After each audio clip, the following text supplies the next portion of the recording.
All right, what's up, my friends? Welcome. We got a little bit of Tarkir DRAGONSTORM flavor for you here. I'm going to go over kind of our usual early look at the mechanics, and a lot of cool cards from the set.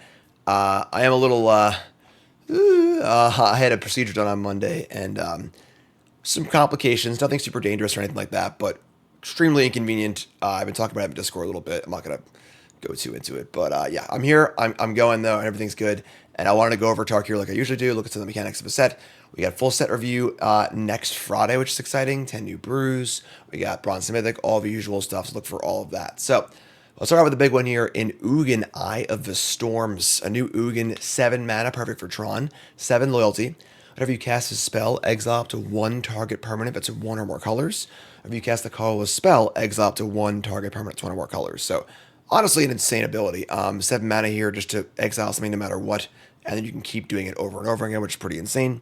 +2 here is gain 3 life and draw a card, which is like a very powerful plus on a Planeswalker, but it's a 7 mana Planeswalker. It should be good, obviously. The 0 is just add 3 colorless, which you can use to cast a thing and then exile cast a colorless spell, exile things, pretty powerful. And then again, an ultimate that wins the game like old Ugin, where you just search for a number of colorless cards and cast them. If that can't win you the game, that's ridiculous. So, really, really powerful card. Obviously, looking at it in standard, 7 mana is super obtainable. Although there isn't really like a colorless focused deck in standard that can use this card that effectively, but powerful. Probably a card we'll see a little more often in older formats though, where 7 mana is doable through Tron and things like that. So all in all, pretty cool card, pretty wild card, and worthy of the Ugin name for sure. Other Planeswalker in the set is Elspeth Stormslayer, which is kind of insane. This is a 5 mana Planeswalker. It's got 5 loyalty. If 1 or more tokens would be created under your control, make twice that many tokens instead. So just to note, this static ability is the same ability on the card Anointed Procession, which is a 4 mana enchantment from Amonkhet that saw constructed play as just a 4 mana enchantment that only did that. This is 5 mana for that, and of course a lot more as a Planeswalker. You can plus to make 1 token, which of course will be 2 if the Planeswalker's still there. You can 0 to pump your whole team and get flying, kind of similar to the original Johnny, which is very, very powerful. And you can -3 to destroy a creature, mana value 3 or greater. So this is also a removal spell with no ultimate. This Planeswalker is kind of insane. Every ability is incredible. It's removal, it's a threat, it's a synergy piece, it's a way to win the game. We haven't seen it else within a while, and this one's kind of out of this world. This is going to be a huge standard card, I think. Possibly playable in other formats, but this card is wild. Also, Stormslayer. Also, you open this card limited. Just start counting your money right now. As far as mechanics in the set, our first mechanic we're going to look at here is Behold, which is similar to, is it Infernal Spawn of Evil from the Unglued sets, where the mechanic is simply to reveal a dragon from your hand or play. We've seen this before in like Dragon's Fire and some other previous cards. Now it's actually given a name. Really powerful mechanic if there are enough playable dragons. So of course, Caustic Exhale here is -2/-3 for 2 mana, which is already a good enough card in of itself. Not quite there, but quite good. But if this ever costs 1, that's an insane rate. Cards like Disfigure and Stab see play in standard occasionally, and this is much better than that. So if there's a dragon deck, this card's going to be awesome. Obviously a great limited card too. Next mechanic we see is Mobilize. Mobilize 2, must mobilize a number. Whenever the creature mobilize attacks, you make 2 tapped and attacking 1/1 warrior tokens, and sacrifice them at the beginning of your next end step. So this is a really, really powerful effect because we're just putting pieces of cardboard in play. So things like Blood Artist or Sacrifice effects or whatever else. Aside from just being a lot of power, right? This is effectively a 3 power creature for 2 mana, which is awesome. Also has the ability opponent can't cast spells during your turn, very powerful. And if you have things like anthems in play and stuff like that, this ability will play really, really well with War Widow's Call, which is the anthem that also gives the damage triggers. So pretty powerful ability. This is the Mardu ability, and we'll see this on a lot of different cards. Next up is, it looks like Adventure, but it's not. This is a kind of a way to do split cards that are creatures and or spells. The Omen ability. So Coil and Catch here is a 4 mana instant.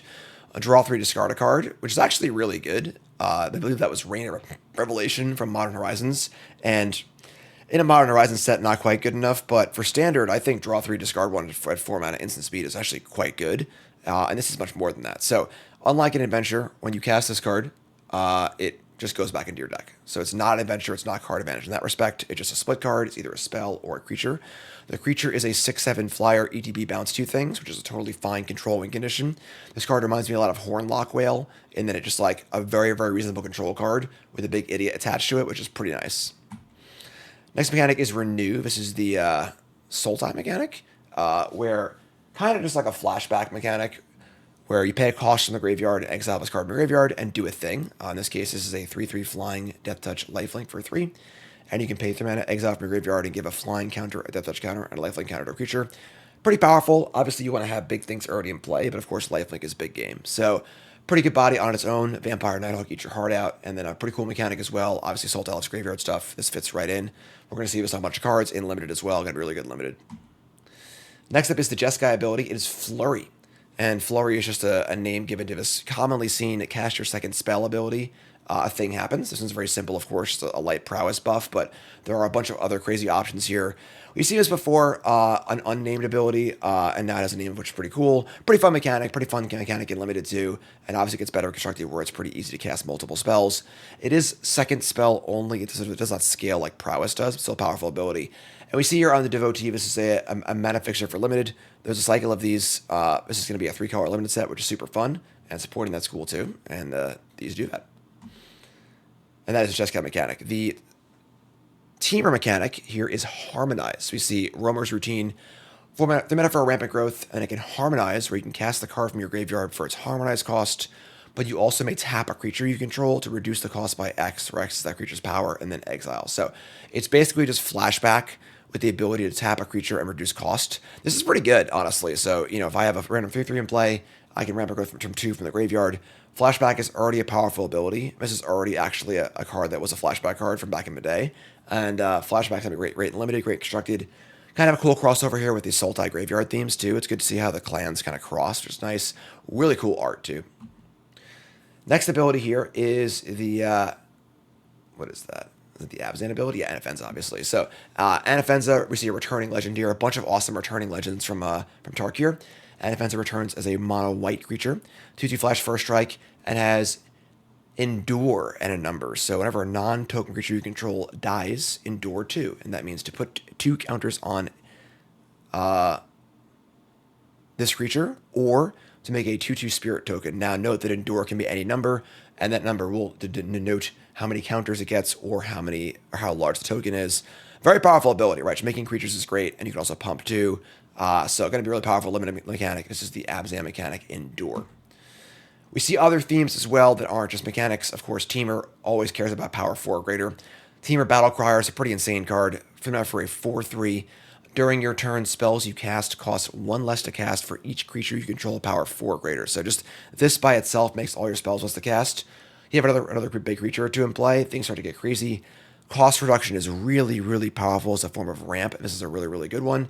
Unfortunately, it's a 4/3, so it dies kind of easily. If this is a 3/4, it'd be a lot better, but just kind of a cool card to see. We see the return of Hybrid Mana alongside the Colorless Mana, so kind of a cool way to let you cast cards you might or might not have mana for. This is Rashaka's Bargain. Look at top 4, 2 in your hand, 2 in the graveyard. Very powerful effect at 3 mana. Of course, a little worse or more, but if you can get the full Sultai going, pretty cool. Saga's Return. We see Rediscover the Way here is a Jeskai Saga. Chapter 1 and 2, just look for the top 3 and get a card. And then whenever you cast a spell, give double strike. So we can see how Jeskai has always been a prowess, kind of spell-focused, but also combat-focused mechanic, theme, which is kind of cool. We got a cycle of enchantments here that are assaults that all ETB and do a spell, and then do other things as well.